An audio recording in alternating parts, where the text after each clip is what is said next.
Hello, viewers, greetings, and welcome to this episode of Leadership Matters, a video series highlighting the stories and experiences of global leaders and providing leadership advice.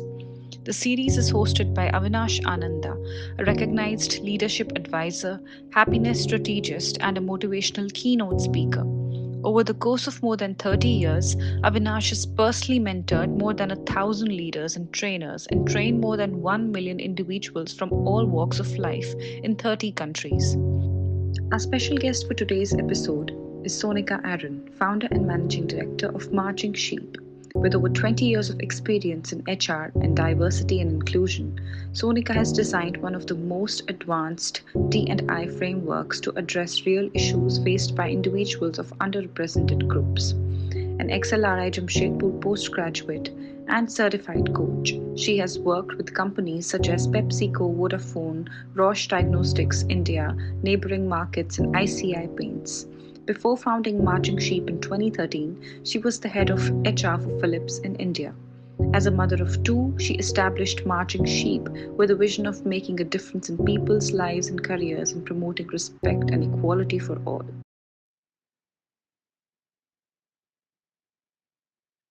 Welcome, viewers, to yet another episode of Leadership Matters, and I'm here with Sonica. Sonica, how are you doing today? Very well and very excited about this. I was chatting with Sonica for just a few minutes before we started the recording, and she said such wonderful things that I said, "Stop, stop, stop! Please, we need to record this." So we stopped and we started recording. So, Sonica's profile you've just heard. It's a very impressive profile. And the interesting thing about Sonica, I found, is that she's been in the HR field right from the beginning, and she seems happy. How did that happen, Sonica? I enjoy what I do. It doesn't seem like work. Lovely, lovely. So, what drives you? Because I noticed in our few minutes before we started that you are very driven and mission oriented. Please do share what is it that drives you? What motivates you?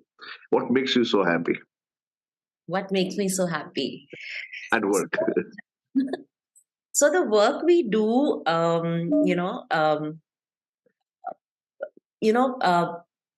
the purpose with which I started Marchingsheep, it says, make a difference to people's lives and careers and drive respect and equality for all. And everything we do Could you repeat that? Could you repeat that? Make a difference to people's lives and people's lives. careers Yeah, and drive respect and equality for all. lovely, lovely. So everything we do, everything that we do through corporates, even though it is sponsored by a company, leadership, HR, end of the day, we end up working with people. Whether it is a learning intervention, whether it is a diversity and inclusion intervention, whether it is in the space of stress management, it impacts people, it impacts their lives, it impacts the way they grow in their careers. And that gives us a lot of satisfaction. The day I do a good session, I sleep very well. One of my team members say that, we've had a good session. And she would say, Sonica, you would be so tired, you should rest on the flight. But I would be so happy and excited that I would be bubbling with energy and I would not be able to sleep on the flight or rest on the flight. I would be so excited and happy. So that is what makes me happy. That is what makes me tick. And these two purpose statements practically run through everything we do. Apart from a lot of commercial work we do, Avinash, we do a lot of non-commercial work. When we work with, so we work in the space of inclusion of people with disabilities or LGBTQ community. So we work with, let's say, transgender persons, or we work with acid attack survivors, and we work with them closely on the ground. And if we are able to make a difference to people's lives and community one at a time, even if we can impact one life, it makes us happy. It makes me happy. So that is that, you said what makes you happy. I just told you what made me happy. That's amazing. Absolutely amazing. I love the intensity, and clarity. Tell me something, Sarika. Where does this come from? Has this come as a result of your education, or as a result of some experiences you had, or is this something that you found is uh, is just necessary and it's a gap? Because DEI is also something today all over the world is being spoken about, thankfully, and people are at least attempting to reach certain standards in this field. But what is it that got you into this space? Very interesting question. So it's a little bit of a mix of everything. Experiences is what shapes us, right? Mm, So when I was working in the corporate sector, when I started my career, Avinash, diversity, equity, and inclusion was not even being spoken about in the best of organizations. Even though women were getting hired, I don't think diversity, equity, and inclusion was even a part of any HR strategy. Forget about business strategy, right? There was no posh. Before posh, there used to be Vishaka guidelines, but even the best of organizations were not educating their employees about Vishaka guidelines. And willy-nilly, there used to be microaggressions. So if you have hired a female management trainee, uh, what would you do when she gets married? She will get married, right? And do you have a plan of retention, of relocation? What would you do? There was no plan. mm, So there were these experiences. But having said that, I sometimes wonder, what have I done to be born cisgender heterosexual, mm, uh, and therefore not abandoned by my family, not bullied in school, not mocked.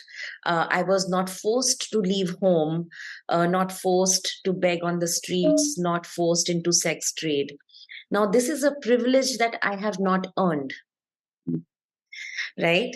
And a lot of people from the LGBTQ community do not have that privilege. I was born able bodied. I have not earned that privilege. Now, I sometimes believe that living in our own cocoon, we do not realize our privilege. And what is the point of the privilege if we cannot leverage that privilege? What was there something that happened in your life that triggered this, or something you saw, or was it just something that came to you? You reflected on it and came to you.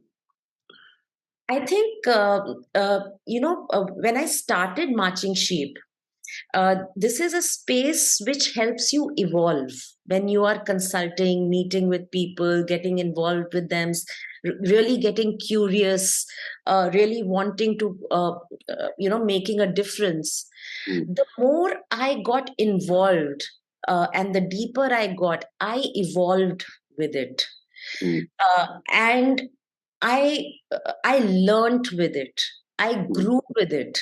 mm, And as I grew, I realized that I can either be superficial mm, and do it as a business, mm, or if I really want to make a difference, I really need to get my hands dirty. I need to go deeper mm, and make a difference on ground, even if it is one at a time. mm, mm. So Amazing. What was it that you had you had a great career as a HR person. You were head of HR at Philips. You worked with several other organizations. We just heard the list. What is it that made you start Marching Sheep, and why do you call it Marching Sheep? very nice question. So I'm very grateful to that career because I learned a lot. I Hmm. had some great mentors, great managers, and some managers who also taught me what not to do. So Or not to be like them, or not to be like them. huh? Uh, but uh, when you are working in an organization and you learn processes, you learn you learn the fact that when you do things with the right intent, Hmm. you get the right results. Hmm. And when I did that at Marching Sheep, but I realized that I was getting the right results with my clients. Hmm. When I was on the other side, when I was working with a lot of um, let's say learning providers or solution providers, there were a lot of times we did things with a big bang. All I Hmm. was left with was a big bill and no change in behavior or outcomes. Hmm. And that was something I didn't want in my consulting firm. So I made a statement, that with the right processes and the right intent, you can make sheep march. And that stuck. Right. And Marching Sheep was born. And Nice. that is what we, and that is why we say that we do not push canned products to our, in fact, we don't have a product portfolio. Right. Service organization, we speak to our clients, we understand what is your problem statement, what do you want to drive, what do you want to change, help us understand, let us become your partner, and then we will give you a solution. Nice. Yeah. Fantastic. The personal life is also there, or all of it is consumed by marching sheep. And do you make sheep march at home? Oh, totally. So I Who are the sheep there? so I have two children. My You're son dangerous, Kabir Sonika. is You my have two son. children. Yeah, Yeah. you have Sorry. two children. You have a son. I have a son Kabir. He's 15 years old. Okay. My daughter Ira is 10 years old. In Uh-huh. fact, Ira was 3 months old when Marching Sheep was born. So she and Marching Sheep have practically grown up Yeah. together. Uh, Siblings. I have a dog, Daenerys. Uh-huh. Uh, so she is the one who gives me unconditional love. I have two cats, Ginger and Wow. Cookie, and I have one husband. What's So his name? Alok. Okay, Uh, you mentioned all the others, no? So you shouldn't be left out. so he really holds me. He tolerates me. He's the one who listens to everything morning and evening. This is what happened. This is what happened. So yeah, we have to speak to each other morning and evening. And making sheep march, you will not believe, my son Kabir works with me on acid attack survivor rehabilitation. Wow. He's extremely passionate about that. My daughter Ira, she works on stray dog rehabilitation. Hmm. uh, the whole family recently worked together in raising funds for an acid attack survivor surgery. Hmm. My children took to baking cookies and selling them house to house and raised funds so that we were not short one day before the surgery. So Amazing, amazing. That's great. Tell me, Sonika, where are you right now geographically? I'm in Delhi. Okay, that's nice. I'm in Bangalore right now. I live in Mumbai. And your field is very close to my heart because I've been for teaching happiness for over 30 years. And people 30 years ago were wondering, why are you teaching happiness? I mean, nobody can be taught happiness. But now, after the pandemic and after this realization of the need for mental health, I've taught about 1 million people. Now I want to take it to 1 billion. So I'm using technology and like-minded people. So I understand that the field that you were in right from the beginning, or the passion that you have, is not something that can be duplicated by somebody. No, it's been your life. It's something that your heart is into, and then you've worked on it so long. And today it so happens that people are talking about diversity, equity, inclusiveness, but you have been doing it throughout. What is it from your perspective that DEI is, and how does it help an organization? Very interesting. You know, Avinash, people like to put labels as far as diversity is concerned. Sure. People put labels and say diversity is all about having more women in an organization. Mm-hmm. Or they will say diversity is about having multi-generational workforce, or it is about LGBTQ community, or it's about people with disability, or races, or ethnicities. But if you really think about it, each one of us is a unique individual. Even if you put four Nice. women together in an organization, every woman would be from a different life stage. Somebody might be single, somebody might be married, somebody might be dating, somebody might be a You know single what I parent. got, Sonika? Sorry for interrupting you. I was thinking of your family. Mm. With your doggies and your cats and your husband and your children and you, there's so much DEI right there. Bingo! And we are one family, That's right. That's right. right? Super. Lovely. So, coming back, even within women employees in an organization, while we like to bucket them as women employees, Yeah. every woman is unique. True. They will have different educational background, different work experience, different way of communication, different thought processes. So that is why we say that diversity is a fact, Mm. but inclusion is a choice. Nice. I love it. Do I choose to respect those differences? Sure. Like you said, that my family has diversity. Do I choose to respect that my son, even though he is my son, he might choose not to follow a traditional path, become a doctor, engineer, do MBA, choose to become the CEO of Marchingsheep after me? He might want to do whatever he wants. Do I choose to respect his thought processes and his mindset? Mm. That is a choice, respecting differences. Lovely. And that's the inclusion part. That is inclusion. Now, equity, people often Mm. think equity, equality. Mm. Equity is when I systemically remove barriers. Mm. Now, my daughter and my son Mm. both are being brought up in the same household, Mm. right? Both have the same upbringing. Both are being given equal uh, parenting.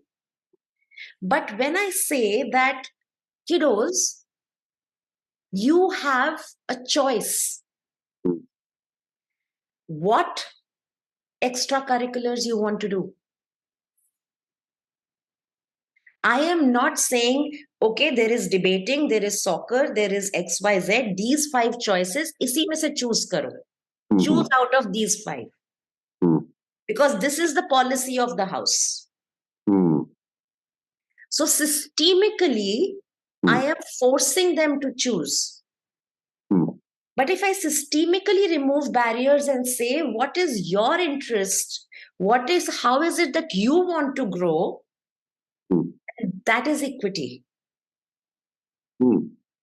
So equality or removal of barriers of opportunity is what you're calling equity, right? Equality is when I send both my children for soccer. Got it.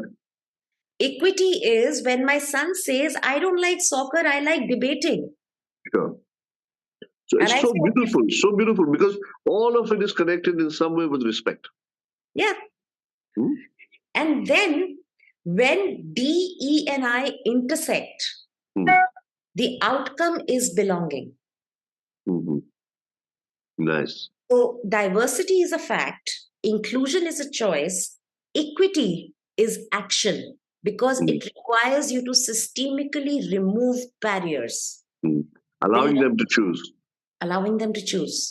B Brilliant, brilliant, is belonging, is an outcome. brilliant.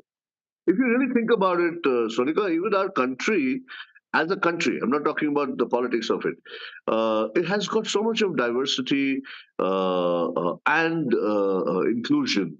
And the equity, if you look at it, if you remove the barriers that are created by the ones who are giving the barriers, and you're looking at it from an individual point of view, people do have a choice. I think it's beautiful. Uh, This whole, I travel all over the world and I speak about India, and I speak about what we have and the Western concepts and the Indian concepts, and I use Namaste. This just came to mind right now when you were talking. It's so powerful the way you put it. You say diversity is a reality, inclusion is, uh, uh, how do you put it? Choice. Uh, Inclusion is a choice, and equity is the action, or the providing of a system that removes barriers. Beautiful. I love it. I love it. So in Namaste, we say that, I honor the world in which uh, you reside. I honor your love, your joy, your uniqueness. And if I am in this place in me and you are in that place in you, there is only one of us. Yeah, that's so powerful. Lovely. Sonika, what is it that you're looking forward to next? Or are you enjoying so much this uh, helping each individual as you go along your path? Would you have any plans to do something different or to scale it up, or uh, what's on the cards for the future?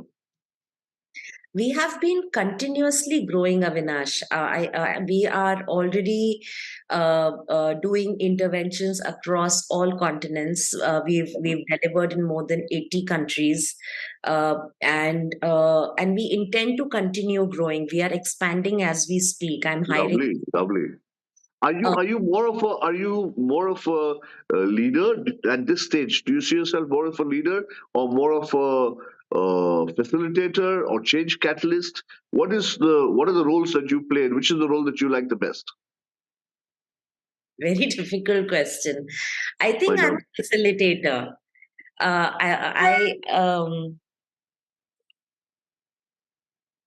I like I like I think I'm a facilitator because uh, I like it when my team grows. I like it when my team blooms, and I like it when I can facilitate their growth. I like it when my clients succeed. They get their outcomes, and I can So it facilitate. doesn't matter if you're doing it yourself or not, as long as it happens. Is that Not, way? and I can play a role in it. Lovely, of course, of course. You influence it. So, is there a difference between women leaders and men leaders? I'm not talking about how people treat them. I'm talking about them. Hmm. I think there is a lot of stereotyping around it. I've seen a lot of men leaders also drive this. Yesterday, in fact, I was speaking to I was speaking to a leader from one of my clients, and I could see the same traits where he wanted to facilitate his the leaders. He was leading Were you to surprised? hmm? Were you surprised? At all. Oh, thank In God. fact, another leader that who has now become a very good friend. I met him last year. Right. He is exactly the same, and I think there is a lot of stereotyping. Yeah. And I think that is also because of the way the society has socially conditioned men and women, and there are Sure. gender norms. Sure. If we allow for the space for for men and women to break that cycle, Mhm. allow for that cycle breakers, be themselves, their authentic selves, I think we will see a lot of natural leadership styles to emerge.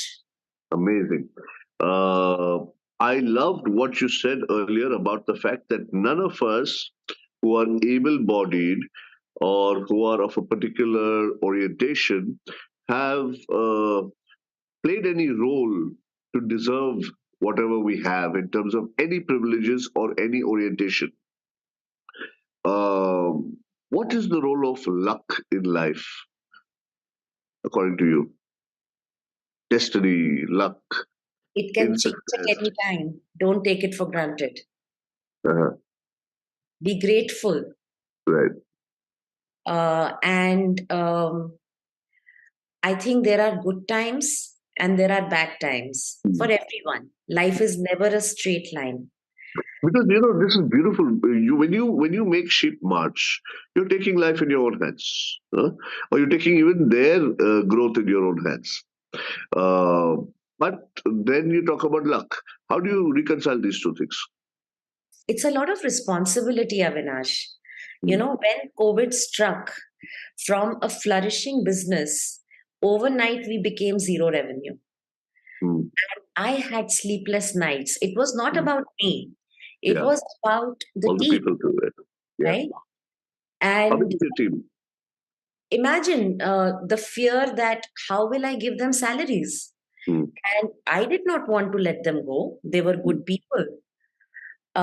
So I called a meeting and I said, listen, folks, this is where we are.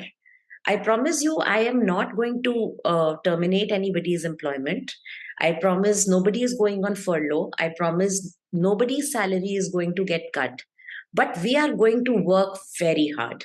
Let's mm, find out how we can reinvent ourselves. mm, What is it that clients are going to need at this time? What we were doing till now is no longer relevant. mm, What is it that they will need at this time? Do they need policies for work from home? Do they need how to keep their employees engaged while working from home? Do they need support for their managers, for their HR people, for the IT folks? What is it that they need? Let's give them that. And right now, they might not want to pay us. Let them pay later, 6 months later, or 3 months later. Let us give them a credit period. Your salaries might come late, but they'll come. So, complete transparency.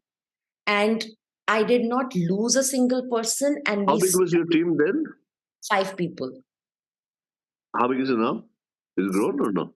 7 people, eight will be Okay, nine okay. in a few days. Nice, nice, lovely, lovely. And the important part is that there were times when I would dip into my savings because there were people who had EMIs. Mm, Banks will not hold on for an true, true, EMI. true. Uh, there were clients who actually held back for a year in payments, and I'm talking about clients who had deep pockets. Sure. They didn't pay us. Sonika, you won a lot of awards also. I also heard, I think, from Salman, you got some award during the COVID time, and you recently won from White Page International also something. What are these awards all about, and how do they feel? So I think when you do on ground work, when you are genuinely making a difference to someone's life, it gets noticed. Mm, I think that is where it comes from, and I think good karma always comes back. mm. It's a byproduct, no? It's a byproduct. Right. Something has been forming in my mind. What I usually do is when I speak to interesting people, I pull out some lessons from what they speak, and I put it and it's happening right now. So I've got some qualities. I think that are worthy of emulation, or some qualities that you've displayed, which I'm putting into an acronym connected with your name. And based on our conversation. So can I give that to you right now? Huh? Please. It's like right here. You want to write it down because in case I forget, then you have something. S for me stands for sincerity. Yeah. Hmm? Uh, I noticed something very interesting about you, Sonika. I mentioned to you a little earlier also. You have this like two different channels. Uh, one channel is when you're talking serious things. One channel is when you're smiling. When you're smiling, even your eyes light up. It's like a complete two different people in one, but with a not even a switch. It's a gradual transition. It's beautiful. I was just watching that and observing that. So I would say sincerity and seriousness at the same time. I don't mean serious in the form of uh, grumpiness. I'm talking about seriousness in the form of um, being sure about what you're doing, and not taking what other people take for granted, not taking it for granted, taking it seriously. uh. So sincerity and seriousness. Oh, what comes to my mind is you have an optimism. It's not that you're giving up or that you're looking at things and saying, Ki, okay, this is all I can do. You're taking on more. So there's two things. There's optimism and there's ownership.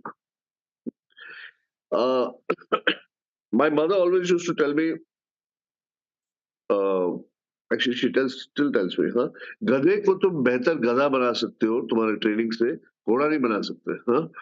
Right? You can, if you work with a donkey, you can maybe facilitate the donkey's growth to be a better donkey, but not a horse. Huh?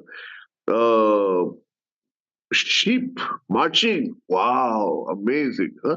So this takes ownership. Thank you. And optimism. Lovely, lovely.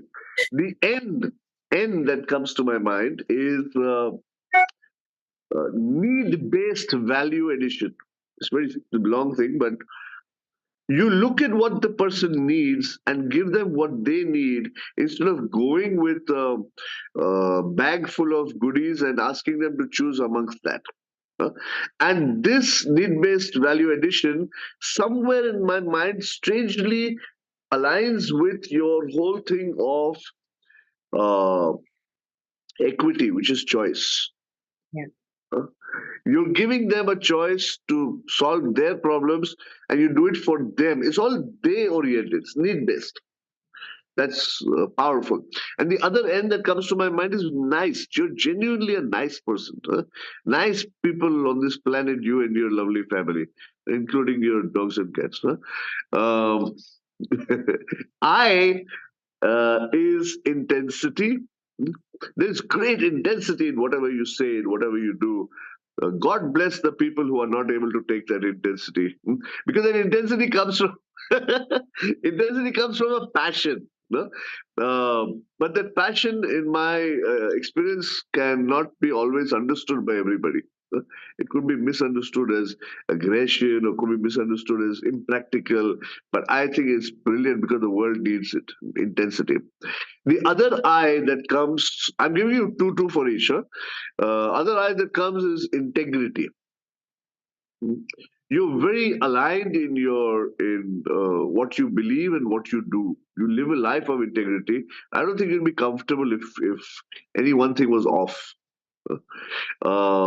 C is so many C's here. C is confident, clear, confidence, clarity, communication, and also compassion. Hmm? And the lovely thing about your compassion is that it is permeating, it is radiating. I love the fact that your son is involved, your daughter is involved in their own pet projects, which are helping humanity. Amazing in their own way. A, help me with this, Sonika. Articulate, authentic, aligned. This is what comes to my mind. How do you like it? I love it. Yeah, nice. Thank you. This is what I got from our conversation right now. I'm sure longer conversation will take on many, many more things. Okay. So, viewers, I hope you were inspired by or also entertained and interested in our conversation. There's so many things that we can learn from whatever we listen to. And Sonika, it was such a delight to speak with you. I love the fact that you are, how do I put this? Another S, self-effacing in a way. Yeah. You know what self-effacing? Self-effacing is when you don't think about you think beyond yourself. Huh? When you think beyond yourself and you don't exist at that time because your entire focus is on your project or your mission. Huh? It's not about me, it's about that. That is self-effacing. That's Right. beautiful how you do that. At Thank the same time, retaining your identity of and your confidence of self. Thank you. And I so enjoyed talking to you, Avinash. I think let's keep in touch. I We should, we really will. enjoyed myself. Lovely, lovely. Huh? My love, best wishes to your entire family, and take care. We'll be in touch. Thank you so much. Thank Thank you. you. Bye bye. Thank you.